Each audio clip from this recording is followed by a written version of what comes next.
하루의 말씀 사순절 묵상 내게 주신 말씀, 오늘은 에베소서 5장 1절에서 9절 말씀 가지고 함께 나눕니다.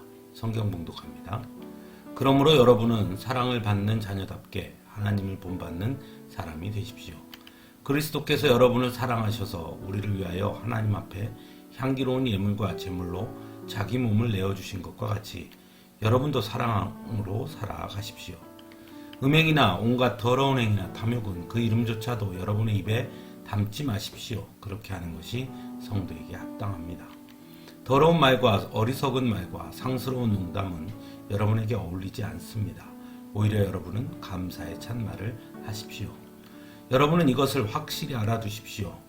음행하는 자나 행실이 더러운 자나 탐욕을 부리는 자는 우상 숭배자여서 그리스도와 하나님의 나라를 상속받을 몫이 없습니다. 여러분은 아무에게도 헛된 말로 속아 넘어가지 마십시오. 이런 일 때문에 하나님의 진노가 순종하지 않는 사람들에게 내리는 것입니다. 그러므로 여러분은 그런 사람들과 짝하지 마십시오. 여러분이 전에는 어둠이었으나 지금은 주님 안에서 빛입니다. 빛의 자녀답게 사십시오. 빛의 열매는 모든 선과 의와 진실에 있습니다. 아멘.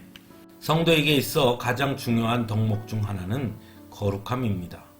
그런데 많은 분들이 이 거룩함과 도덕성을 착각하는 경우가 있습니다. 하지만 그것은 매우 잘못된 이해입니다. 왜냐하면 거룩한 사람은 도덕적인 사람이라 말할 수 있습니다마는 도덕적인 사람이 거룩한 사람이다 라고 말할 수는 없기 때문입니다. 그럼에도 불구하고 많은 사람들이 거룩함과 도덕성을 착각하는 것은 성경 말씀에 거룩에 관한 말씀을 하면서 나열하고 있는 그 삶의 태도가 도덕적인 삶의 태도와 비슷하기 때문입니다.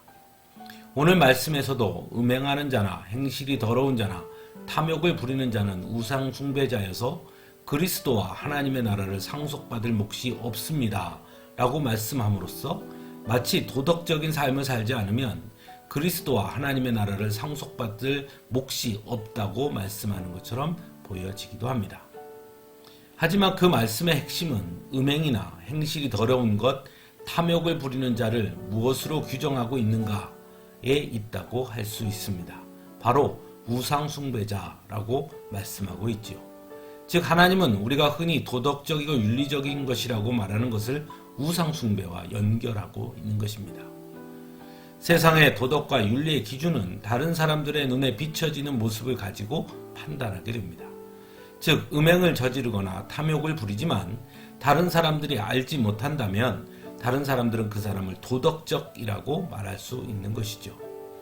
하지만 분명한 것은 하나님은 어느 누구도 속일 수 없다는 것입니다. 그럼에도 불구하고 음행을 저지르거나 탐욕을 부린다는 것은 하나님을 속이는 것과 같다고 할 수 있습니다. 즉 하나님을 속일 수 있다고 생각하는 것과 같다는 것이죠.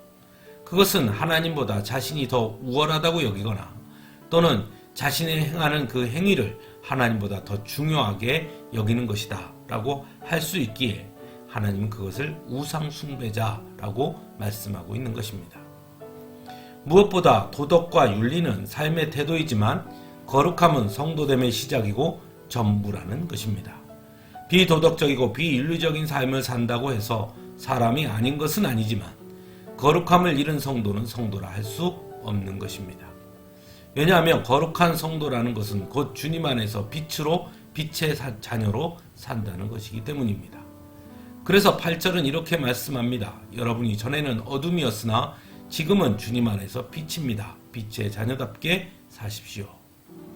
또한 9절은 거룩함이 도덕과 윤리적인 삶을 뛰어넘는 것임을 분명하게 말씀합니다. 빛의 열매는 모든 선과 의와 진실에 있습니다. 즉 도덕과 윤리는 하지 않음으로 지키는 것이라면 거룩함은 행함으로 지켜가는 것임을 말씀하고 있는 것입니다. 선을 행하고 의를 위해 살고 진실을 지키고 전하는 삶이 바로 성도의 거룩함의 모습이라는 것입니다. 사랑하는 성도 여러분, 도덕적이고 윤리적인 삶을 사는 것도 매우 훌륭한 삶입니다. 하지만 성도는 자신을 지켜내는 도덕적이고 윤리적인 삶을 뛰어넘어 거룩한 삶을 사는 사람들이라는 것을 잊지 마시기 바랍니다. 언제나 하나님의 눈을 의식하고 사는 삶, 하나님께서 원하시고 기뻐하시는 일을 행하는 삶이 바로 거룩한 삶인 것입니다. 함께 기도하겠습니다.